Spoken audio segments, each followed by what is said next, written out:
बोलो कृष्ण भगवान की जय हो। एकादशी मैया की जय हो। विष्णु भगवान की जय हो। तुलसी माता की जय हो।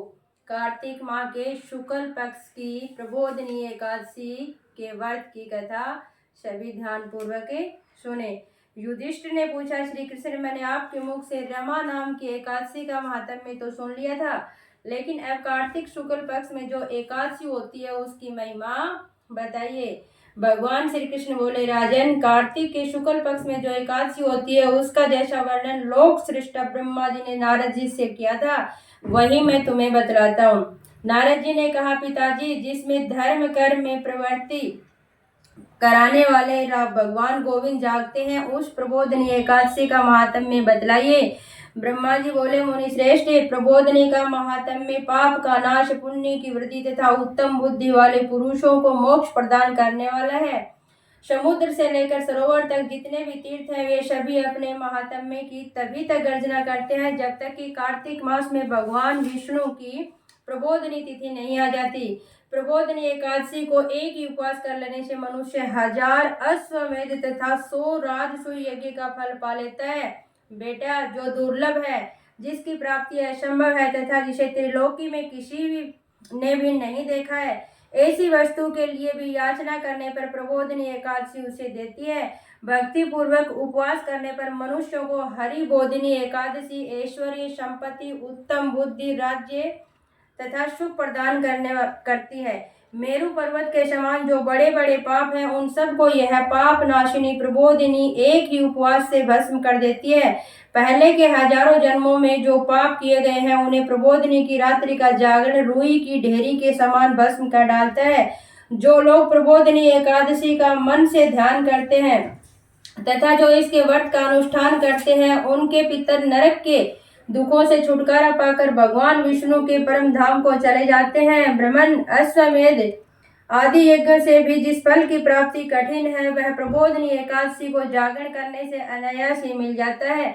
संपूर्ण तीर्थों में नहाकर सुवर्ण और पृथ्वी दान करने से जो फल मिलता है वह श्री हरि के निमित्त जागरण करने मात्र से मनुष्य प्राप्त कर लेता है।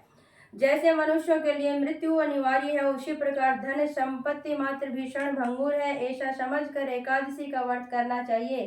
तीनों लोकों में जो कोई भी तीर्थ संभव है वे सब प्रबोधनी एकादशी का व्रत करने वाले मनुष्य के घर में मौजूद रहते हैं।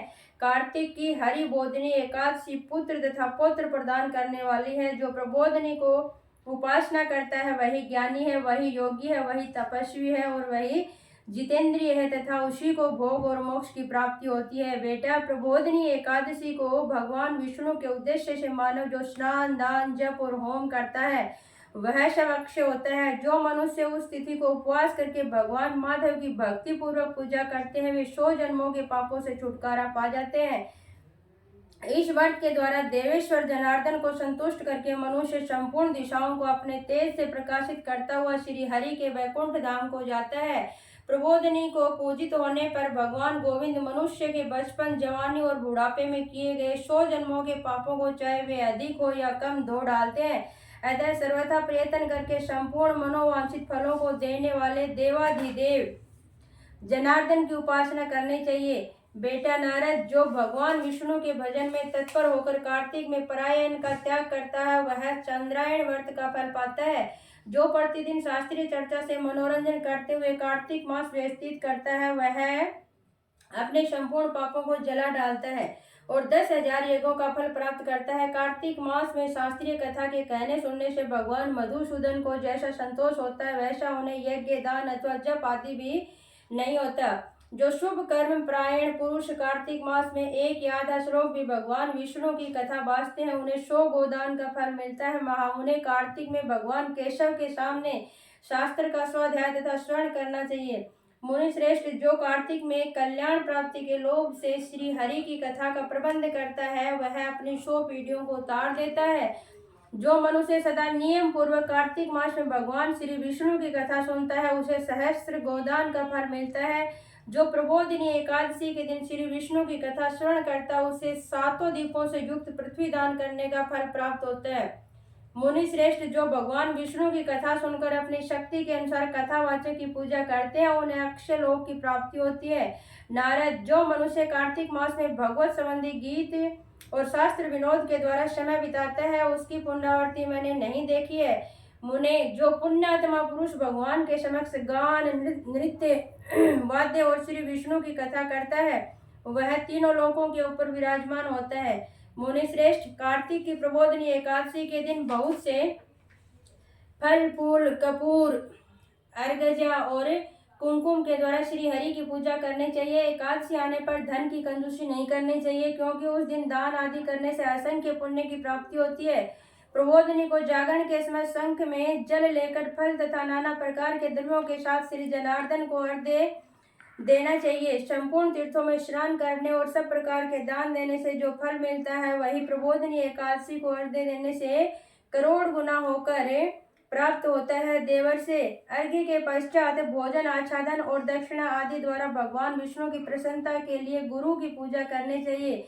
जो मनुष्य उस दिन श्रीमद् भागवत की कथा सुनता है अथवा पुराण का पाठ करता है उसे एक एक अक्षर पर कपिला दान का फल मिलता है। मुनि श्रेष्ठ, कार्तिक में जो मनुष्य अपनी शक्ति के अनुसार शास्त्रोक्त रीति से वैष्णव व्रत एकादशी का पालन करता है उसकी मुक्ति अविचल है। केतकी के एक पत्ते से पूजित होने पर भगवान गरुड़ ध्वज 1000 वर्ष तक अत्यंत तृप्त रहते हैं। देवर्षि, जो अगस्त के फूल से भगवान जनार्दन की पूजा करता है उसके दर्शन मात्र से नरक की आग बुझ जाती है। वत्स, जो कार्तिक में भगवान जनार्दन को तुलसी के पत्र और पुष्प अर्पण करते हैं उनका जन्म भर का किया हुआ सारा पाप भस्म हो जाता है। मुने, जो प्रतिदिन दर्शन, स्पर्श, ध्यान, नाम कीर्तन, स्तवन, अर्पण, सेचन, नित्य पूजन तथा नमस्कार के द्वारा तुलसी में 9 प्रकार की भक्ति करते हैं वे कोटि सहस्त्र युगों तक पुण्य विस्तार करते हैं। नारद, सब प्रकार के फूलों और पत्तों को चढ़ाने से जो फल होता है वह कार्तिक मास में तुलसी के एक पत्ते से मिल जाता है। कार्तिक आया देखे प्रतिदिन नियम पूर्वक तुलसी के कोमल पत्तों से महाविष्णु श्री जनार्दन का पूजन करना चाहिए। जो यज्ञों द्वारा देवताओं का यजन करने और अनेक प्रकार के दान देने से जो पुण्य होता है वह कार्तिक में तुलसी दल मात्र से केशव की पूजा करने पर प्राप्त हो जाता है। बोलिए विष्णु भगवान की जय हो, जय हो एकादशी मैया की जय हो।